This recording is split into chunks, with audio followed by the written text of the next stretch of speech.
first chapter in BSc. The chapter name is Management, its nature and significance. In previous video, we know about what is management, its meaning, management combinations of manage plus man plus T. I hope you understand the meaning of management. Now we continue our topic management. This definition is regarding to your NCERT. So please concern very carefully. Management is a process.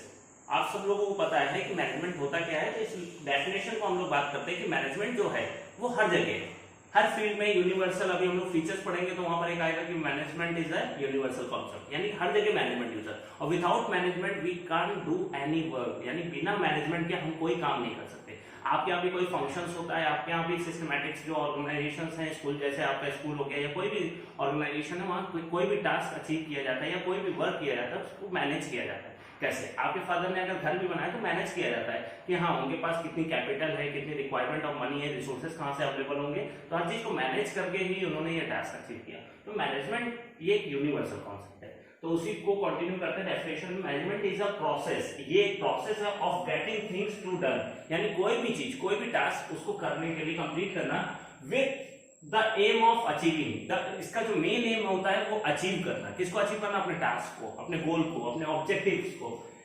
कैसे achieve करना? Effectively and efficiently. Effectively and efficiently. आखिर होता क्या है इसको अभी बहुत अच्छे समझेंगे, पर मेन चीजें पहले डेफिनेशन समझिएगा। देखिए यहाँ पर एक कॉन्सेप्ट आया है गोल एंड ऑब्जेक्टिव। एम होता है, एम क्या है आपका? गोल भी है और ऑब्जेक्टिव भी है। बता in this definition the word came is aim plus. आप लोगों को कई बार डाउट होता है, देखिए कई बार वर्ड आता है गोल और ऑब्जेक्टिव, और गोल और ऑब्जेक्टिव में बहुत ही ऐसा नहीं है कि दोनों ही सेम वर्ड है, दोनों में डिफरेंस है। आपको 12th में इतने परसेंटेज मार्क्स लाने हैं, 90 अबव मार्क्स लाना है, इट इज योर ऑब्जेक्टिव। यानी objective is short term basis, जो शॉर्ट टर्म के बेसिस में होता है वही ऑब्जेक्टिव होता है। पर जो लॉन्ग रन के बेसिस में होता है दैट इज गोल। आपका मेन गोल है कि बैंक में मैनेजर बनना है, आपका गोल है सीए बनना है, आपका गोल ये, तो गोल जो होता है वो लॉन्ग टर्म बेसिस होता है, और जो आपका ऑब्जेक्टिव है वो शॉर्ट टर्म बेसिस होता है। तो यहाँ कोई भी आपका जो भी एम है उसको अचीव करना, achieving your goal on the basis of effectively and efficiently. आखिर ये इफेक्टिवली और एफिशिएंटली क्या? इफेक्टिवली में ज्यादातर हम लोग ये कहते हैं ऑन टाइम, अपने टास्क को अचीव करना अपने टाइम पे, ये इफेक्टिवली है। ठीक है। एफिशिएंटली में हम लोग बात करते हैं कि अपने टास्क को अचीव तो करना ही है, साथ में हमें ऑप्टिमम यूटिलाइजेशन ऑफ रिसोर्सेज, यानी अपनी कॉस्ट और को क्या करना है? मिनिमाइज करना है। अपनी कॉस्ट को मिनिमाइज करके टास्क को अचीव करना ही कहलाता है एफिशिएंटली। और अपने ओम को या अपने एम को या अपने टास्क को केवल अचीव करना, ठीक है, ऑन टाइम, अपने टाइम के बेसिस में, तो वो कहलाता है आपका इफेक्टिवली। अब बात करें इनके डिफरेंस की, तो डिफरेंस क्या होता है इफेक्टिवनेस और एफिशिएंसी में? बहुत अच्छे से करिएगा, क्योंकि अभी हम लोग आगे की क्लासेस में इन लोगों इस टॉपिक से रिलेटेड केसेस भी सॉल्व करेंगे कि आखिर केस कैसे आते हैं बोर्ड के एग्जाम में। बेसिस ऑफ डिफरेंस, इफेक्टिवनेस और क्या बोलते हैं आपका एफिशिएंसी के बेसिस में। सबसे पहले meaning, it refers to complete the task on time. इसका मेन जो एम है, ऑब्जेक्टिव है, वो ये है कि अपने टास्क को अचीव करना, यानी कि अपने टास्क को टाइम पे अचीव करना ही कहलाता है इफेक्टिवनेस। एफिशिएंसी की बात क्या करते हैं? It refers to completing the task with minimum cost, optimum utilisation of resources. यानी कि इस केस में क्या होता है कि हम अपने टास्क को तो अचीव करेंगे ही करेंगे, और उसके साथ साथ हम अपने टास्क के साथ साथ अपने कॉस्ट को भी क्या करेंगे? मिनिमाइज करेंगे, और optimum utilisation of resources. Optimum का मतलब क्या होता है? ऑप्टिमम यूटिलाइजेशन का कि टू रिड्यूस योर वेस्टेज, अपने जो वेस्टेज होते हैं रिसोर्सेज को कम करना। अब ये जो ऑप्टिमम वर्ड आया है, इसमें देखिए हम लोग इकोनॉमिक्स में, आप लोगों ने जैसे ये कॉस्ट बेनिफिट है इकोनॉमिक्स में पढ़ा था, तो इकोनॉमिक्स से रिलेटेड भी टर्म्स हैं, पर दोनों ही इंटर रिलेट हैं एक तरीके से। तो बात करते हैं ऑप्टिमम, तो तीन तरीके के रिसोर्सेज को यूटिलाइजेशन किया जाता है। पहला होता है ओवर यूटिलाइजेशन। ओवर में क्या होता है? हम खूब वेस्टेज करते हैं, हमारे पास रिसोर्सेज बहुत ज्यादा होता है, तो हम मनमानी तरीके से उसका यूज करते हैं, वो होता है ओवर, उसमें क्वालिटी नहीं मेंटेन होती। दूसरा होता है कि कई लोग कंफ्यूज होते हैं या कई बार रिसोर्सेज की कमी होती है, तो वहां पर होता है अंडर यूटिलाइजेशन ऑफ रिसोर्सेज, कि रिसोर्सेज की जितनी रिक्वायरमेंट थी उतनी आपने फुलफिल नहीं की, तो इसमें भी क्वालिटी मेंटेन नहीं होती। इसी तरीके से थर्ड जो इंपॉर्टेंट वर्ड है वो है optimum utilisation of resources. It means to remove the wastage of resources, यानी कि जितनी रिक्वायरमेंट है उतने ही रिसोर्सेज का यूटिलाइज करना ही कहलाता है ऑप्टिमम यूटिलाइजेशन। तो यहाँ पर अपने रिसोर्सेज को कम से कम यूज करके टास्क को अचीव कराना, यही कहलाता है आपका एफिशिएंसी। नेक्स्ट में है ऑब्जेक्टिव। मेन ऑब्जेक्टिव क्या है? इसका मेन ऑब्जेक्टिव है बस अपना रिजल्ट अचीव करना, मुझे टाइम पे अपना जो रिजल्ट है 90% मार्क्स लाना है, ये चीज है। पर यहाँ पर to conduct cost benefit analysis, यहाँ पर मेन ये है कि अचीव तो करना है पर अपनी कॉस्ट को भी क्या करना है, कम करना है। कई लोग होते हैं बहुत देर तक पढ़ते हैं, बहुत चीजें हैं, इधर उधर कोचिंग कई सारी सेंटर्स में जाते हैं, खूब पैसा भी खर्चा किया है, ठीक है, तब भी जाके वो 90%। और कुछ लोग होते हैं उसमें बेसिक कॉन्सेप्ट समझते हैं कि कॉन्सेप्ट क्या होता है, बोर्ड के एग्जाम क्या होता है, पेपर से रिलेटेड बात करते हैं, ठीक है, और कई चीजों के बारे में डिस्कस करके ही अपने गोल को अचीव करते हैं, वो भी 90% स्कोर कर रहे हैं। तो वो मेन चीज अपने कॉस्ट बेनिफिट एनालिसिस को ज्यादा करते हैं कि हमें कॉस्ट को मिनिमाइज करना है।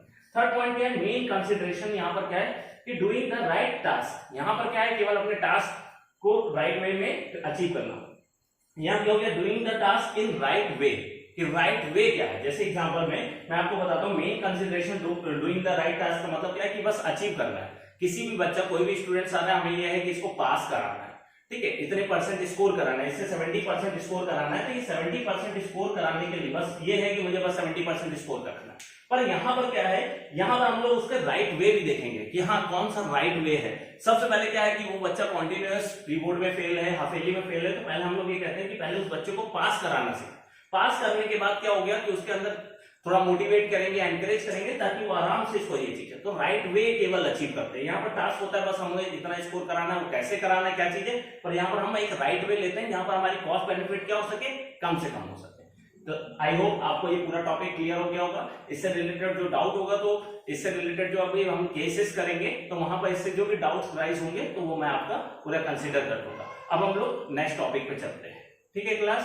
तो students, in previous we know about the what are the difference between efficiency and effectiveness।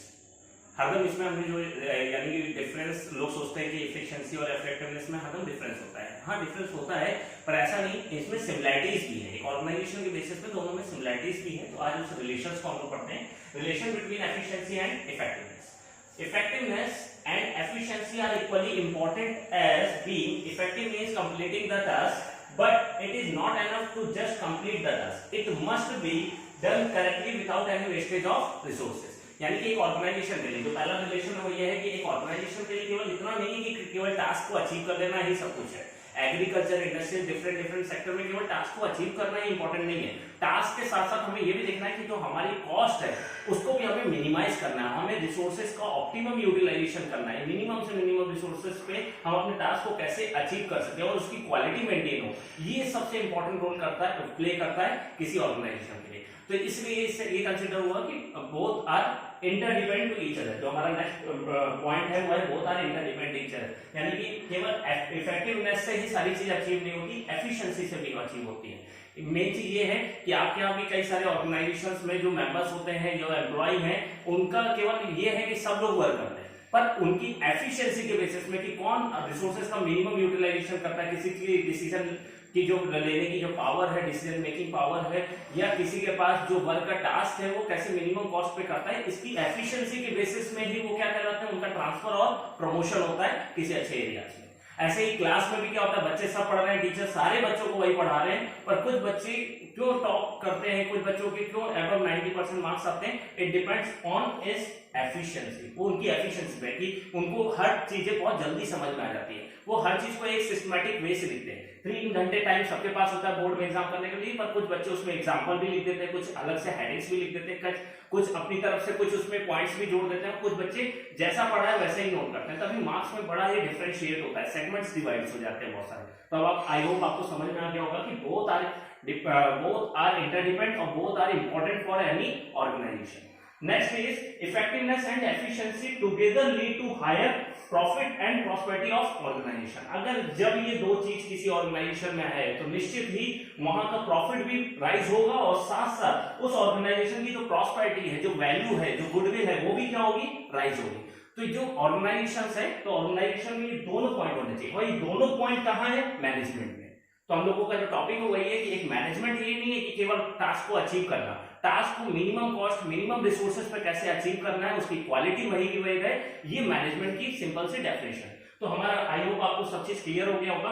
तो एफिशिएंसी और इफेक्टिवनेस, इससे रिलेटेड कई बार बोर्ड एग्जाम में कई सारे क्या बोलते हैं केसेस आए हुए हैं, तो हम लोग आपके क्या बोलते हैं टॉपिक आपको क्लियर हो गया है, तो कुछ केसेस भी डिस्कस करेंगे आगे की वीडियोस में। तो जिन लोगों ने चैनल सब्सक्राइब नहीं किया है तो सब्सक्राइब कर दीजिए, और इसी से रिलेटेड जीएसटी और इकोनॉमिक्स से सारी चीजें हम लोग यहाँ पर कवर करेंगे। Thank you.